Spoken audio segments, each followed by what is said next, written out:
Hi everybody, welcome back to Flames Pyro Art for Beginners.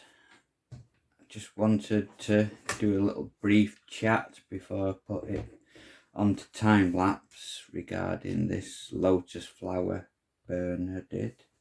I tried an experiment with creating water for the lotus flower to sit in. I used a range of different pens, from the medium space shader to the extra small space shader. I tried the large flat round, tried several different things. What I found, I don't know how good it looks on camera, the water. You could play around with it for so long, but it's just about leaving the odd glistening lighter patch of maybe even non-burnt, where you've not burnt over it at all, to show like the highlights of light reflecting off the surface of the water. As it got nearer the front here, as my wife suggested, try to go darker as you got nearer to the eye, and off in the distance obviously a lighter with more like reflections of light coming off the surface of the water. This was like a nighttime scene of a pond or whatever. It's the first time I've ever really experimented with trying to wood burn water. So it was a completely new learning experience for me. This side still needs some work yet. There would be a moon to go over here that'd be casting, like you could even have it, maybe the sunrise just coming over the horizon there. You've got a world of options as the light casts onto that side. There must have been more blending to do coming in here to the flower. It's just a little experiment to see how we can create water. It did take the best part of maybe a day and a half to get it to this shade of burning, because obviously you would be tempted just to fire your wood burner up to,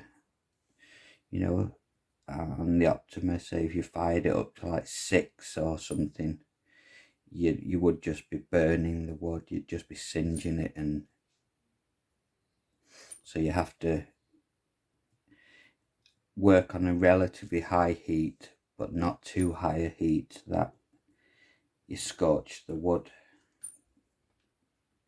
You want to still build your way there with your layering of your strokes over and over to build that depth. You don't just go straight there, don't just crank the heat up and because you'll just make a singed mess onto your piece of art. So have your heat setting as high as it'll tolerate without actually like singeing the wood. And just, I don't think there is really a right or a wrong way of doing it.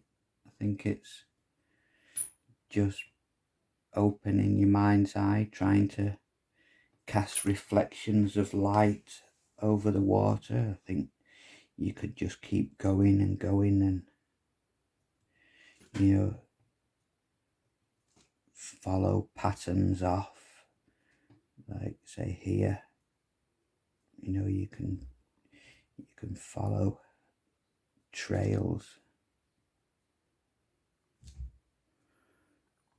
It's quite therapeutic to do.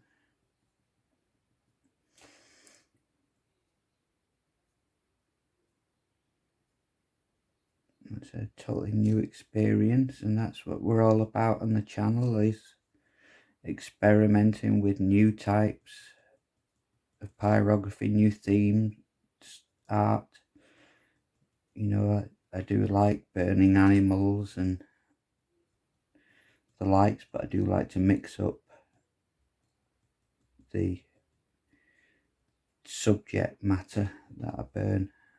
I think it broadens your depth of knowledge if you can mix it up. If you always just stick to burning animals, then if anybody ever came along and asked you to wood burn anything else, you could find yourself, you know, a little bit out of your comfort zone and out of your depth, where all these hours of practice with different themed art is all hours in the bank.